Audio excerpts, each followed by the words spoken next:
gonta-ganti pelatih Palermo sebanyak 7 kali. Itu lebih banyak dibandingkan Arsenal selama berapa? 30 tahun terakhir kali Arsenal aja nggak sampai segitunya. Jerewetan ceking kita, nyerewetin apa aja. Teman-teman, kalian sedang menyaksikan Cerewetin Serie A. Jarang-jarang nih Serie A gue buat cerewetin 2 hari berturut-turut. Gue cerewetin 2 hari berturut-turut karena kemarin ada kabar duka cita.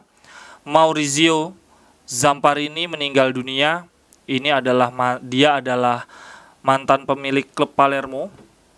Pemilik yang sangat nyentrik, legendaris, anak-anak Calcio zaman dulu pasti kenal. Dia udah jadi pemilik klub dari zaman Venezia punya Recoba, minjem Recoba dari Inter. Kemudian dia membawa Venezia naik ke Serie A. Terus Venezia dia jual dan dia ngerayu Sensi. Siapa ya? Franco Sensi atau siapa pemilik AS Roma, teman-teman? Dulu AS Roma tuh pemiliknya namanya Sensi, bukan Sensi Stefano Sensi ya. Pemiliknya namanya Sensi, dan Sensi ini punya 2 klub, Roma dan Palermo. Akhirnya dia ngerayu supaya Palermo dilepas dan dia ngambil Palermo. Di bawah kepemilikan Zamparini, si Palermo ini bahkan masuk ke Piala UEFA. Gokil banget. Yang paling dikenal dari sosok Zamparini adalah dia sering banget gonta-ganti pelatih. Bahkan di tahun 2015-2016 dia ngepecat, dia menggonta-ganti pelatih Palermo sebanyak 7 kali. Itu lebih banyak dibandingkan Arsenal selama berapa? 30 tahun terakhir kali Arsenal aja nggak sampai segitunya. Dan mungkin itu yang mendasari kenapa Palermo prestasinya naik turun. Ini si Zamparini ini nggak sabaran orangnya. Kemudian di tahun 2015-2016 tuh ceritanya gini, teman-teman. Mereka punya pelatih namanya Giuseppe Iachini. Si Giuseppe Iachini itu jadinya Giuseppe Iachini ngelatih dari tahun 2013-2014, naik si Palermo promosi ke Serie A. Kemudian di tahun pertama di Serie A peringkat 11. Di tahun kedua si Iachini dipecat. Dipecat setelah 2 hari sebelumnya dia baru aja menang. Lawan siapa gitu, menang tipis. Pokoknya itu adalah kemenangan keempat. Memang prestasinya nggak bagus-bagus banget, tapi ya nggak jelek-jelek banget untuk tim seukuran Palermo. Di bulan November 2015 dia dipecat.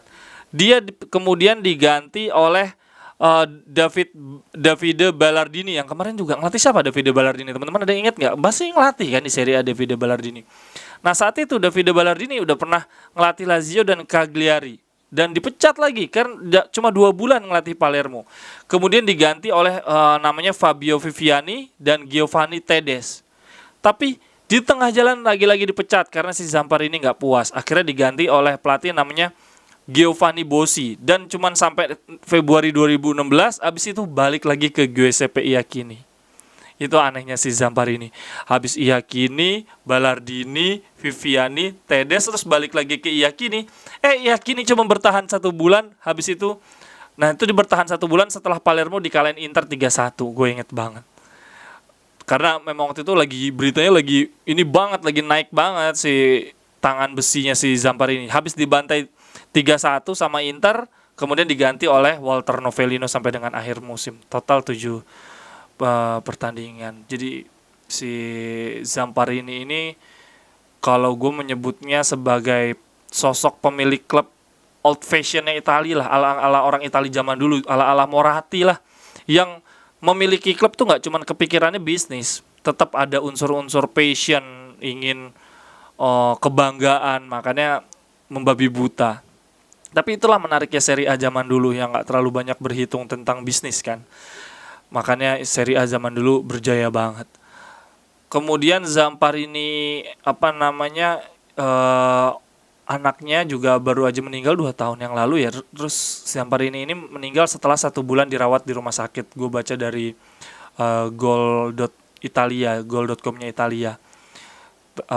Dia meninggal setelah dirawat selama 1 bulan. Dan yang paling sangat berkesan dari si Zamparini ini adalah pemain-pemain yang dia bawa ke Palermo itu bukan macam-macam.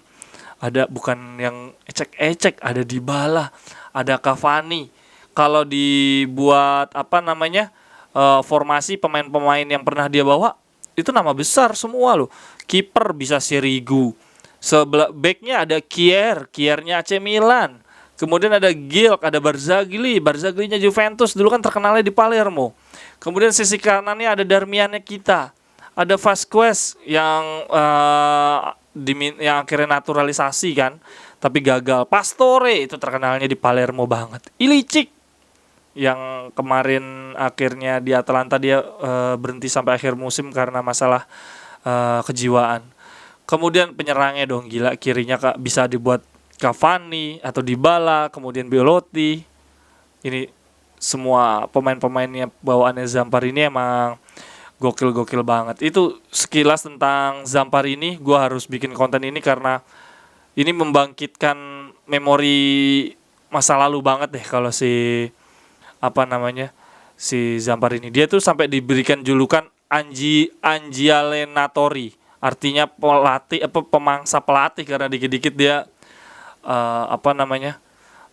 dikit-dikit mecat pelatih. Kalau teman-teman di sini ada yang ngikutin bola dari eranya Zamparini, ada yang teman-teman ingat tentang Zamparini?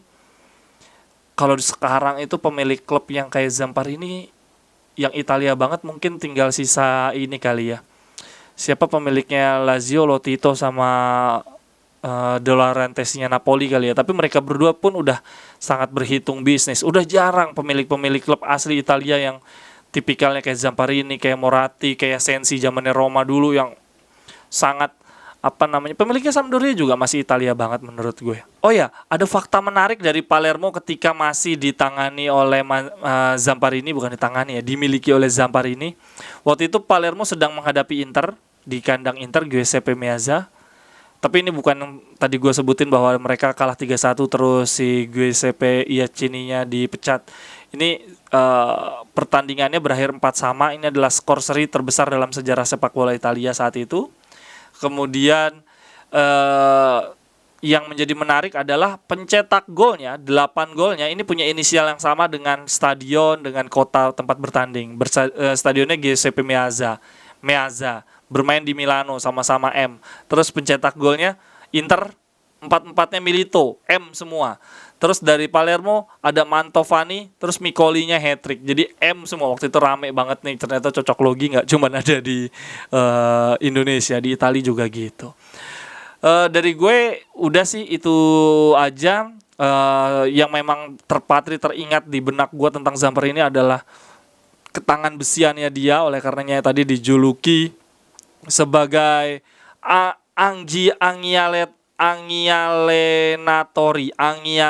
Angialenatori, pemangsa para pelatih. Alah, sok-sok nyari istilah, nggak bisa nyebutnya gue. Dan semoga Italia nggak kehilangan pemilik-pemilik macam gini sih, karena kejayaan sepak bola Italia harus gue akuin bukan cuman soal marketing ya, tetapi karena dulu di Italia tuh dimiliki oleh pemilik-pemilik yang justru tidak hanya memikirkan bisnis tapi juga passion gitu. Jadi mereka membeli pemain tuh sepenuh hati banget. Nah sekarang kan nggak semua terhitung pakai kalkulasi bisnis. Untuk teman-teman, apa yang paling diingat tentang Zamparini? Apakah di sini ada yang banyak ngikutin sepak bola Italia sejak zamannya Zamparini? Silahkan komentarnya. Sampai ketemu di cerewetan-cerewetan berikutnya. Sehat selalu untuk teman-teman semua. Bye-bye, thank you. Cerewetan ceking kita nyerewetin apa aja.